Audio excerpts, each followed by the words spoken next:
In Texas, a housewife has been found guilty of murdering her 5-year-old son and could now get the death penalty. If ever there was a crime that warranted the death penalty in America, this was it. 2 young boys murdered, their mother convicted and sentenced to death.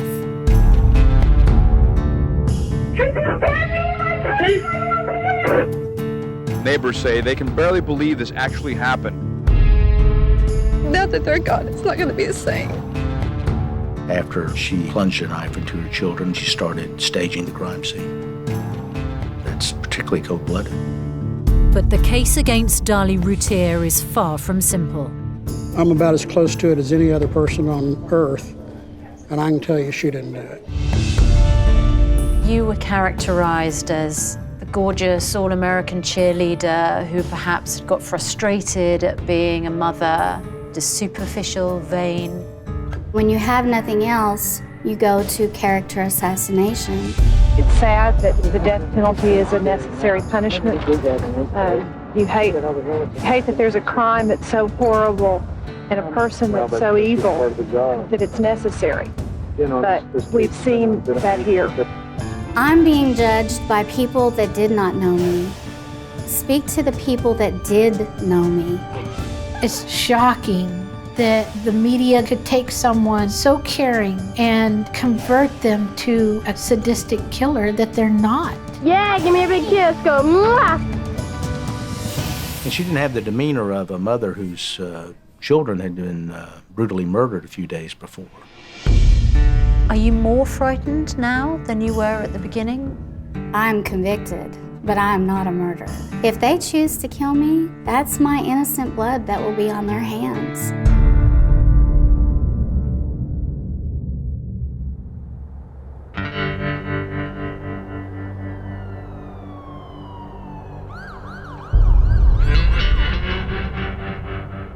Gatesville in Texas is a prison city. Here, more than 4,000 women are incarcerated. 6 of them, separated from the other prisoners, are on the state's infamous female death row, which is where I'm to meet Darlie Routier. Since her murder conviction more than 23 years ago, she's maintained her innocence and, according to her defense team, has even turned down a route off death row in exchange for admitting her guilt. I got you started at 2:15, you have until 3:15. Okay, great, thank you. Darlie, hello. Hello. Thanks for joining me for this interview. You're welcome. We've got a lot of things that I want to ask you about, if that's all right. Sure. Tell me about your day so far, because you get up early, don't you? About 4:30 a.m. Usually do my devotions, getting everything ready to go into work. Is it important to you to be working during the day? Yeah, it is. I think anything that can keep your mind, busy. We have a garden, and I absolutely love to do the work in the garden. It's wonderful to see the things that you plant grow, to nurture something. There's a sort of irony in that, isn't there? Because, of course, you are here on death row because people believe that you murdered your little boys, who it was your role to nurture. Yes. Devon and Damon. That's what I'm accused of, yes. And that's what you were convicted of, and that's why you were sentenced to death. People need to think with sense. What's being said about me does not fit.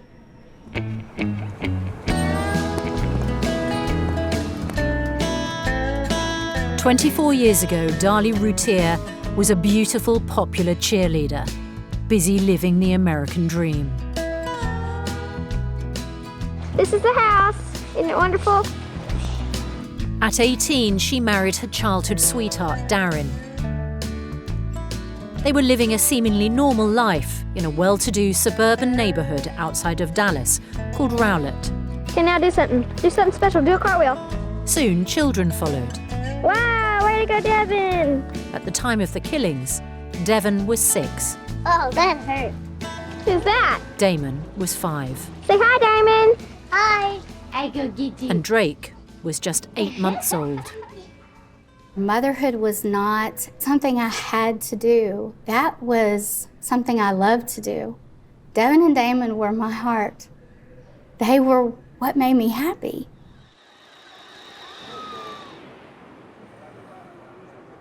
So what happened that night?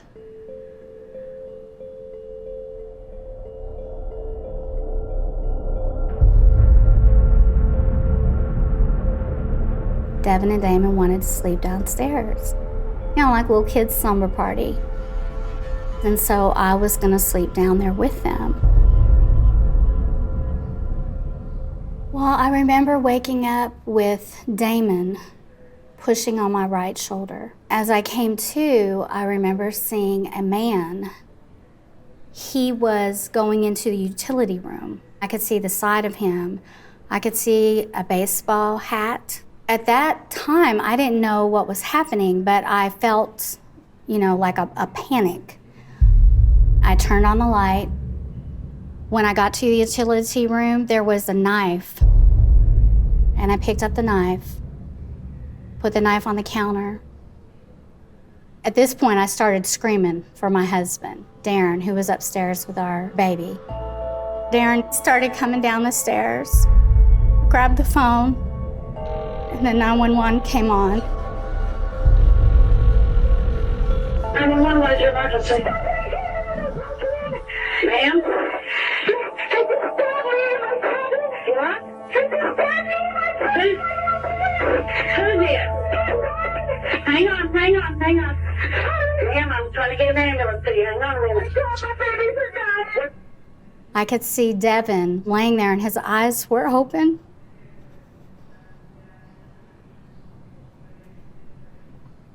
And he wasn't moving.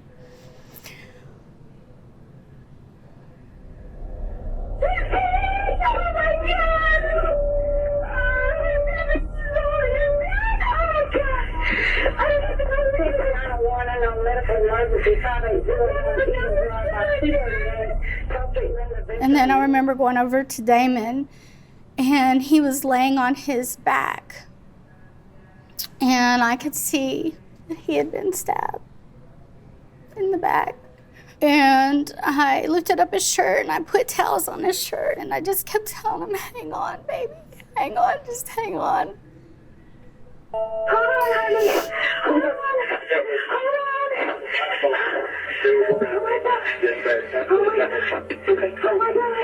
What is going on?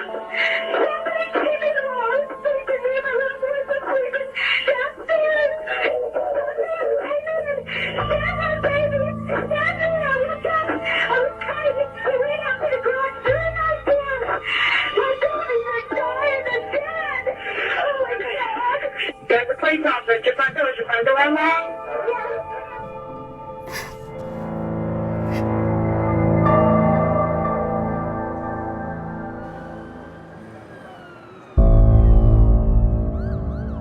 When the police arrived, the house was covered in blood. On the floor, the doors, the furniture, and around the kitchen sink. It was a horrific scene. Horrible. Devin died immediately, and Damon was pronounced dead at the hospital. The man slashed my throat, stabbed me several times. I had bruising up to my armpits. The inside of my mouth was torn apart. I had bruises around my wrist. I can still see the scar on your neck. They told me that it nicked the carotid artery, and that had it been another 2 millimeters, that I would have bled to death within 2 to 3 minutes.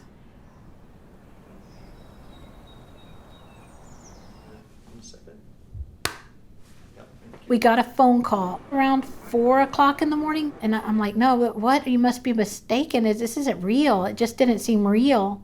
And I kept thinking to myself, I'm going to get to the hospital, and Devin and Damon are going to be okay. When they called me, they just made a mistake. When I saw Darlie for the first time after surgery, there was a lot of tears and emotion and disbelief. The police began sifting through Darlie's home to try and build a picture of what had happened. They found a bloodied knife, a mesh window that had been slashed, and 75 yards away, lying in an alley, was a sock belonging to Darlie's husband, Darren. Ingrained in the fibres was blood from Devon and Damon. 2 days after the double murder, Darlie was released from hospital and she buried her 2 boys. During the funeral, she was very distraught and emotional. It was hard enough on me, and they weren't my children, but I really couldn't imagine what she must have been going through at that point. But at the same time, there was a police presence that was constantly there and constantly watching. Then, just 6 days later, on what should have been Devon's 7th birthday, Darlie was back at her son's grave. This time, she appeared to be anything but a grieving mother. The Routiers had a party at the gravesite, and Darlie Routier was spraying silly string on the graves, and they had balloons out and that sort of thing. There was a news crew out there, and they filmed the party, which was labeled by the press silly string tape.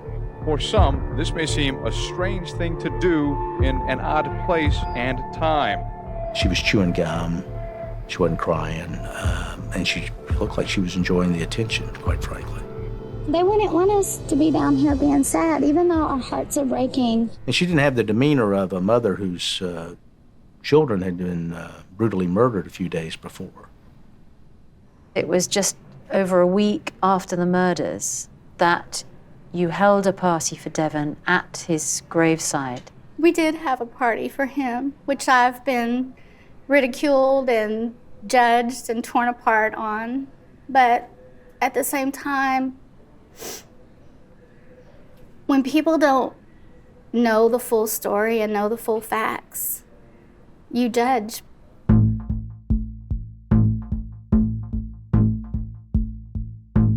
In the Dallas suburb of Rowlett, Texas, a young mother has been arrested and charged with killing her own children. She had told police a story of a mysterious attacker, but it was a story they found hard to believe. After she had plunged a knife into her children, she started staging the crime scene. That's particularly cold-blooded. The trial was taking place in a small conservative town called Kerrville. Toby Shook, one of the most successful prosecutors in the country, was part of the team representing the state. How do you feel today, Toby? Good. Feel good.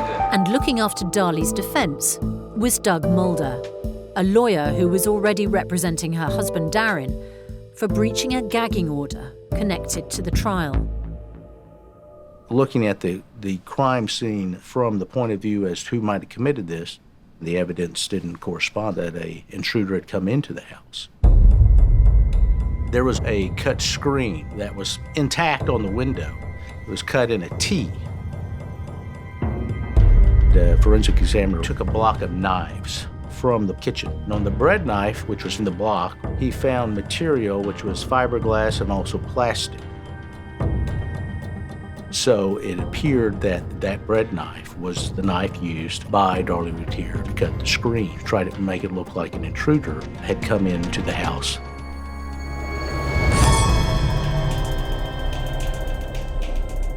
There was a broken wine glass on the kitchen floor. There was also a vacuum cleaner that was found near the sink as if it had been flung there in a struggle. Her bloody footprints were found under the broken glass and the vacuum cleaner also, which was indication that those items were placed there after she had walked around the kitchen. They also found lots of blood in the kitchen sink and cleanup where water had run, and they found blood down in the drains, which is an indication that there was cleanup going on. The prosecution claimed that blood on Darlie's shirt gave another clue to what happened that night. The forensic evidence showed drops of blood on the back of her shirt were from her two sons. There was a blood spatter expert who determined that he felt the blood from Devin and Damon had been deposited there by cast-off from a knife. Devin was stabbed twice right in the chest, impaled his body, and Damon was stabbed multiple times in the back. The knife went through his lungs and other vital organs. You saw his small bloody hand as he pulled himself up, and she had to go finish him off. Sources close to the investigation say that the cut across Mrs. Routier's neck is superficial and bears none of the viciousness of the attack on her boys. The comparison of the wounds was very important to the FBI expert that testified. Why did the murderer, who so viciously stabbed these boys so that the knife went through their entire bodies, chose not to do the same to Darlie Routier? If his intent was to kill her, he could have plunged the knife into her heart several times, but he chose not to do that. After hearing 3 weeks of evidence, it was Darlie's turn to take the stand. Darlie Routier was a terrible witness. She gave various different versions to the police, to the nurses, to her friends that conflicted with her stories at trial. Anytime you can expose a defendant for being a liar, if it's a circumstantial evidence case, a jury is going to be much more likely to convict. I think she came across as very self-centered. She came across as cold. She did not seem devastated by what was being described, more upset that people were accusing her. But what could possibly be the motive for a supposedly loving mother to murder her two sons? Things weren't right in the Routier home. I look terrible. No, you don't. I got a close-up of your breast. Oh, shut up. The company started doing well, and they started buying things. They bought a nice home. This is the house. Isn't it wonderful? Darlie Routier liked to buy things, bought more and more things, and then money started getting tight. At the time of the killing, they were 2 months behind on their mortgage. Their marriage was under a lot of pressure, and Darlie Routier wasn't happy. She was a self-centered person, and the children were interfering with the lifestyle she liked. Okay, turn it off. Okay. I'm trying to find it. There it is. You were characterized as the gorgeous all-American cheerleader who perhaps got frustrated at being a mother, just superficial, vain.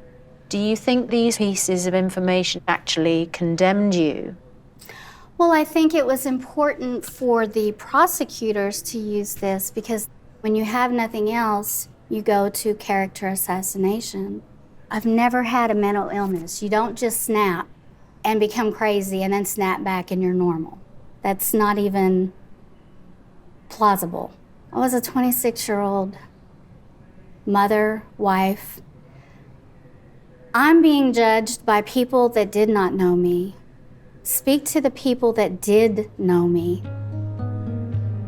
I couldn't believe the things I saw on TV because I knew Darlie, and I knew that the things they were saying was not the person that she was. It was very normal of young women in the early 90s to wear quite a bit of makeup, to dress up when they went out, to have breast jobs. That happened a lot around here. They depicted her as a selfish, materialistic person that didn't care about anything but herself. It's shocking that the media could take someone so caring and compassionate and convert them to a cold, sadistic killer. And all it takes is a TV camera and a voice. And footage from a local news crew taken at her son's graves looked terrible for her case. A jury observes a defendant at all times. Like everyone else, we're constantly judging the credibility of the people we interact with. She was shooting silly string on their graves, and she didn't seem concerned that these children had been murdered. This case has been hard. It's been hard on all of us emotionally. I think I've probably cried more tears for these boys than Darlie Routier has.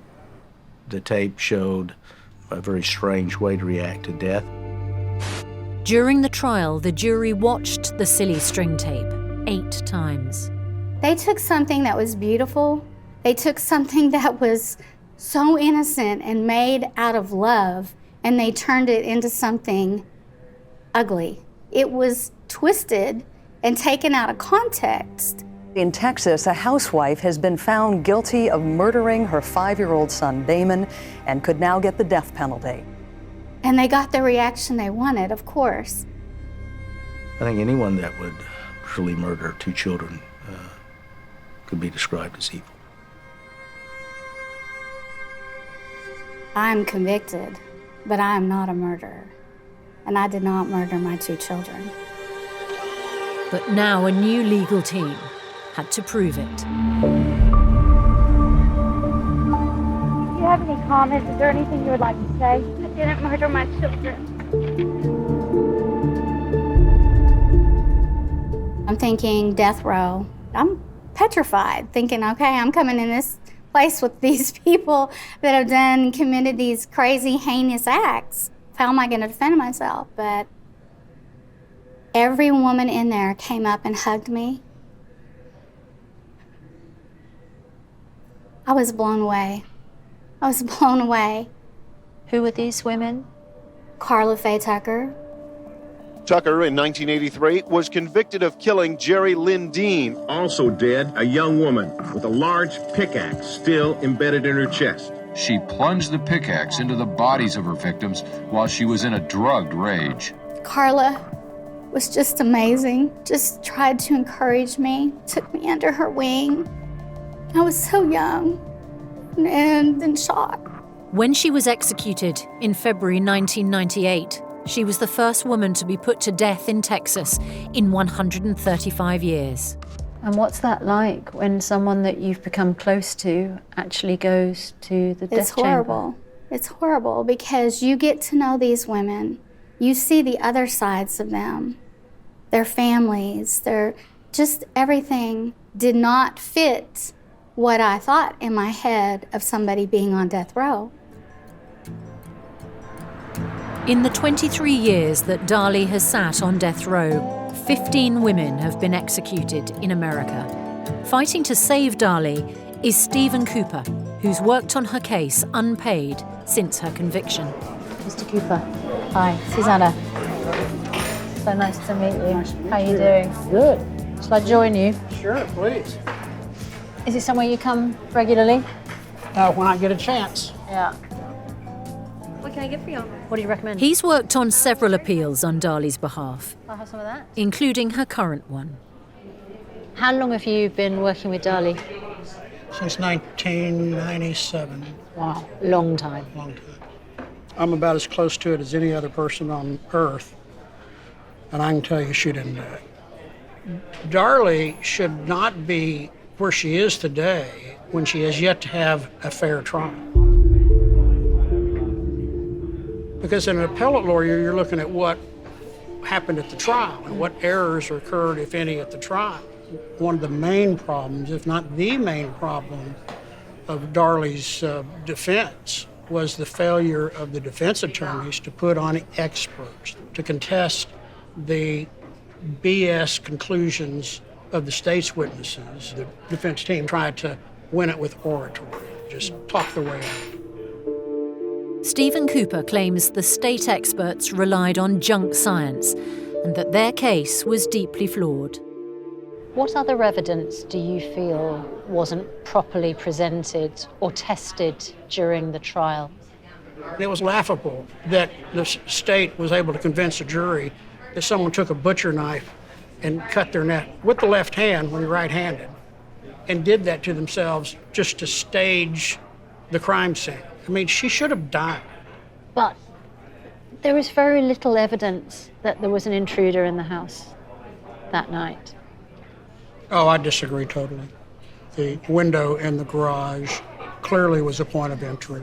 But from what I understand, it seems a knife was taken from the knife block in the house to cut the screen, which would be a strange thing for an intruder to do. That was an allegation of a forensics guy that testified for the state that our experts find to be ludicrous. They've done no matching of it. It's just visually similar.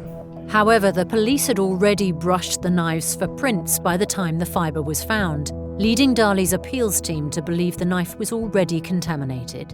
When you cut that screen with that type of knife, hundreds of fibers are flying in the air. And that if that knife was the one that used it, it would have multiple fibers on it, not one. What testing are you doing? The original defense team did no DNA testing. We're looking for male DNA that didn't belong there. One of the cornerstones of the appeal is the discovery of a fingerprint that didn't match Darlie or anyone else at the crime scene. Fingerprint technology, it's old technology, but it's vastly improved since 1997. We want to run this unidentified fingerprint and also run it through the FBI database. The main mystery surrounding the case has still never been resolved. A sock was found 3 houses down in the alley, and there were 2 spots of blood. One spot belonged to Devin and one to Damon.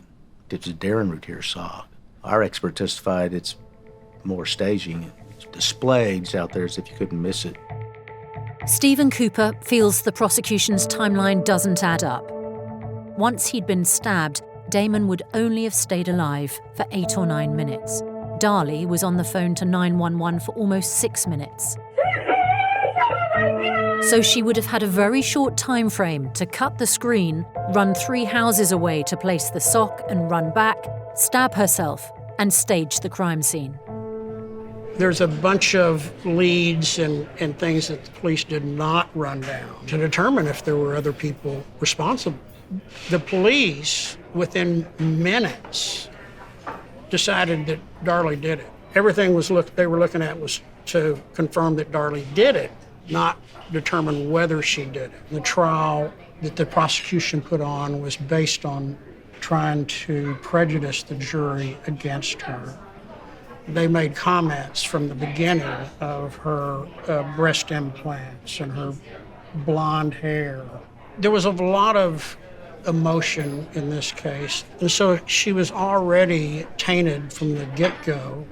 I think what a lot of people found hard to deal with was that a mother, as one of the legal team described it, dancing on the graves of her children with silly string. That's what lawyers do, is come up with phrases like that. And in this case, it's totally misleading. She wasn't dancing on the grave. She was celebrating the boy's birthday. This footage of the grieving family's prayer service earlier that same day was never shown in court.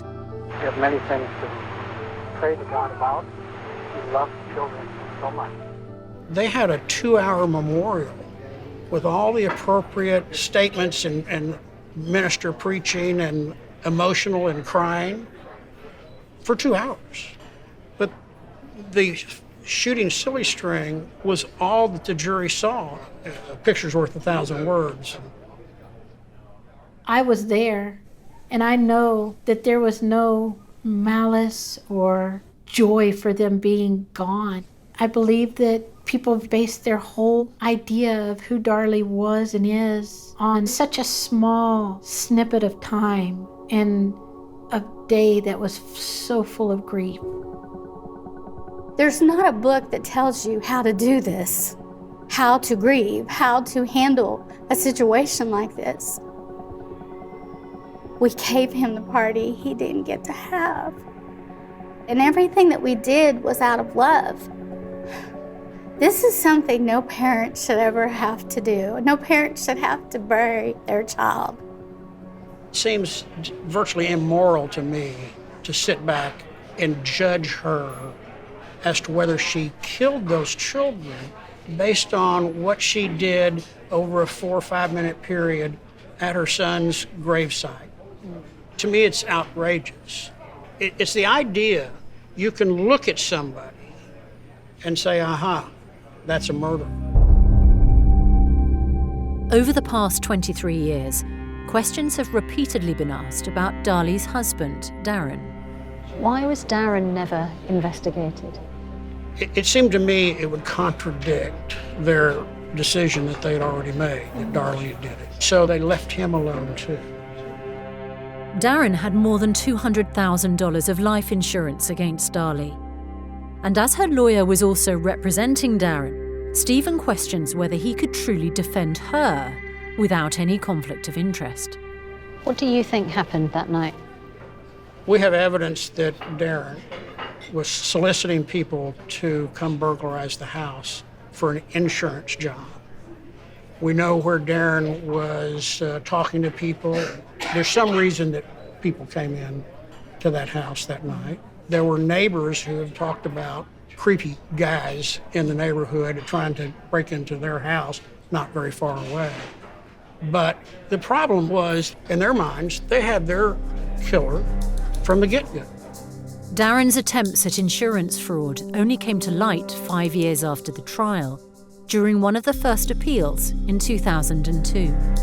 The defense submitted to the court an affidavit from Darlie Routier. He said that he had told someone once to steal his Jag, and he indicated that perhaps someone should come break into his house. He was in financial problems at the time of the murder. Now, my question was, well, when were you lying? Were you lying at trial, or are you lying now? Over the past 23 years, armchair detectives have come up with their own theories about Darren. But a millionaire Texan businessman, Brian Pardo, went a step further by using his time and money to reinvestigate Darlie's case, and even persuaded Darren to take a lie detector test. The recording of it shows him doggedly standing his ground. You were involved in the murder. Oh, yeah, you were. And in what way? In what way? Yeah. You helped plan it, and you were there when it happened, and you helped carry it out. And you stabbed your wife. No, I did not. Oh, yeah, you did. No, I didn't. I find it fascinating. I can accuse you of stabbing your wife and trying to carry her, you can sit there and smile. In your darkest times, do you think Darren might have been responsible for what happened that night? I don't believe that Darren physically did this, but I do know from years of investigating that there were some things or people that he was involved with that I was unaware of at the time. I mean, at the heart of all of this are these two boys, and something awful happened to them that night. I mean, it's absolutely horrific. And the state of Texas has let the killer get away. Or she's in prison. Yeah, well, no one's ever going to convince me of that.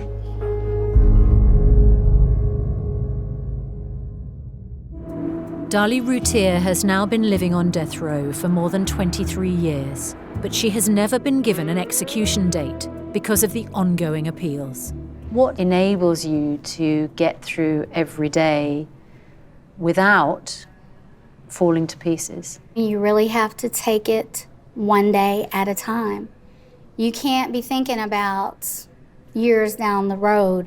Do you have faith that the legal system gives you hope? I never forget this is one of the states that have the most executions. The reality is there's a very real possibility that I could be executed. For now, life goes on for Darlie here at Mountain View. You have a surviving son, Yes. Drake. He supports you, doesn't he? Oh, yeah. How often do you see your youngest son? You know what, I have not seen him lately because we went through, he had cancer. And that was a very hard time because I couldn't be there for him like a mom should be there. And seeing him go through the treatment, it's horrible. Horrible. But he's healthy now, and he's cancer-free. The hardest thing for you, I imagine, is that you can't touch your son No. or hug him No. or hold his hand. No. After a brief spell in foster care, Drake was brought up by his grandparents and his father. Darlie and Darren filed for divorce in 2011, but her personal life took an unexpected turn. You have a new relationship now, don't you? Yes. What is that like? I mean, how do you meet somebody when you're on death row? I get a lot of letters from a lot of people, but when I started writing to this man, which ironically, his name is Darren. I knew early that it was something different. I was feeling things with my heart for another man that were amazing and wonderful, but yet at the same time it was scary. Had you met him at this point? I hadn't met him in person at this point. We had just wrote letters back and forth. But he is involved with my family and my friends. They love him, which that also told me a lot because they're very protective of me. Do you think there's a future in your relationship? I do. I do. Yeah. Do you think you'll get married? I hope so. He's asked me. How would you get married? Well, I really would prefer to wait, God willing, that I'm exonerated, so I can share that with, all my friends and families and the people that have held me up through this fight. It's a big moment in my life. You hear a lot about women who get in contact with death row inmates. They begin as pen pals and perhaps they fall in love, but it is much more unusual to find out about a man who falls in love with a woman who's on death row.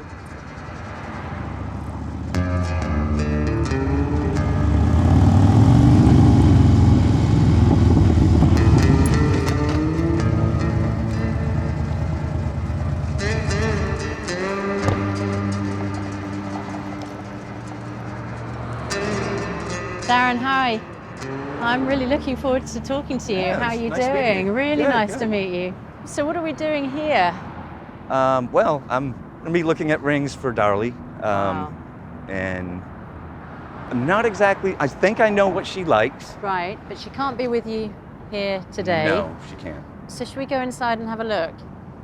There you go, after you. Thanks very much. Hello. Good Hi, afternoon. How are you? Amazing. Welcome. Nice to see you. Pleasure. This isn't for me, by the way. It's 14 karat yellow gold. It's got to be a half a carat of diamonds in here. They're all about 1 point apiece. Oh, that's beautiful. Does that look like something that Darlie would like? She would love this, absolutely.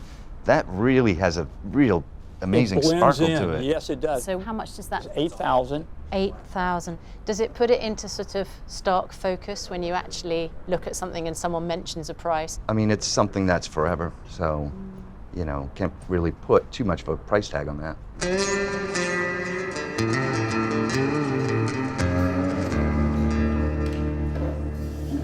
Darren, people will ask themselves what sort of a man proposes to a woman like Darlie.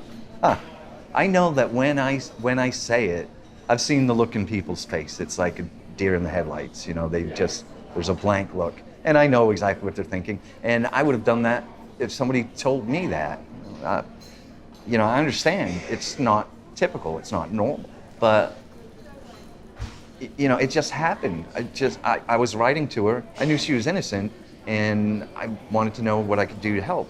But as time went on, and I started reading her letters, the more I got to know her, the more I started to care about her. The heart wants what the heart wants. Did she invite you to visit? Did you ask to visit? A bit of both, yes. And can you remember what you felt? Well, that first time I just felt intimidated by the prison, and worried about doing something wrong, It's not very romantic, is it? No, it's not romantic at all. Now when we see each other, it's extremely comfortable because we just get snacks from the vending machine and we have our snacks together. It actually does feel more like a date now. So when you buy snacks from the vending machine, you can't give those to Darlie, can you? No, they go to a guard who brings it around to her. So you can share food together Right. and chat and flirt, presumably. Yeah, a little bit. You've been married before, haven't you? I have, yes. But she passed away from cancer, and life changes. So, I mean, in the past, I've had the normal life. You were married before that, weren't you, as well? Right. Yes, I've had 2 wives that have passed away from cancer, and it seems bizarre, and it's like wow, I've really, you know, the luck of the draw, you know, it's just, it's insane. You know, the odds are astronomical, really. But it happened, you know. And I've been alone now for 6 years. So when I fell in love with Darlie, it was quite a surprise to me. What if it's true? And what if Darlie did murder those 2 little boys? Could you still love her? Absolutely not. I mean, I know for a fact that she didn't. What makes you so sure? I know when I talk to Darlie, I am not talking to a person capable of doing what she's accused of. She has no history of mental illness before or after. You know, she's been offered to plead guilty and get off of death row. She won't do it. She's not guilty because she will never, you know, plead guilty to this heinous crime. Not to mention, she wants to make sure that justice someday is served for her children. Death row prisoners on average spend 10 years behind bars until their execution. In the 23 years Darlie has been incarcerated, more than 1,000 people have been put to death in America. Executing people does not solve crime. If it did, Texas would be crime-free by now. How close are you to getting Darlie a new trial? We're not close enough. I understand the state has fought this at every level. How likely is it, do you think, that she will one day be executed? That's a hard thing for me to think about because I know she's innocent. Where we've been legally and where we anticipate going, I'm not expecting the judge, anybody to say, oh, well, she's innocent and let her go. But I think that we can convince a judge that she was denied a fair trial so that we get a new trial. The prosecution team believed we had a solid case when she was indicted, and we still believe that. In Darlie Routier's case, you had a direct appeal, which ruled against her. Then they had what we call a state writ appeal, where a different set of lawyers came in to attack the job the defense lawyers had done. And a district court judge found against her. And then it moves to the federal appeal, which is where we're at now. Darren, if things don't go Darlie's way, the worst case scenario is that she's given an execution date. I'm not going to sugarcoat it. The possibility is there. I mean, she is on death row. You know, they could deny her appeals, but I know that there's evidence. So I honestly believe that that's the best case scenario. Find the killer, exonerate her, justice is done, and we go on with our lives. The evidence has grown stronger on the appeals. There is a general reasoning behind the death penalty that there are certain crimes that are so horrendous that a person that would commit those crimes is so dangerous that their life must be forfeited. Do you believe that you will eventually face the death penalty? I can't say what the future is going to hold. I can tell you that I'm very hopeful. I'm very positive with the investigation and testing that's happening right now, that I will be exonerated. Are you more frightened now than you were at the beginning? I'm less frightened. I'm at peace with myself. I didn't do this. I did not murder my children. I did not attack myself. If they choose to kill me, they'll have to answer to that. That's my innocent blood that will be on their hands.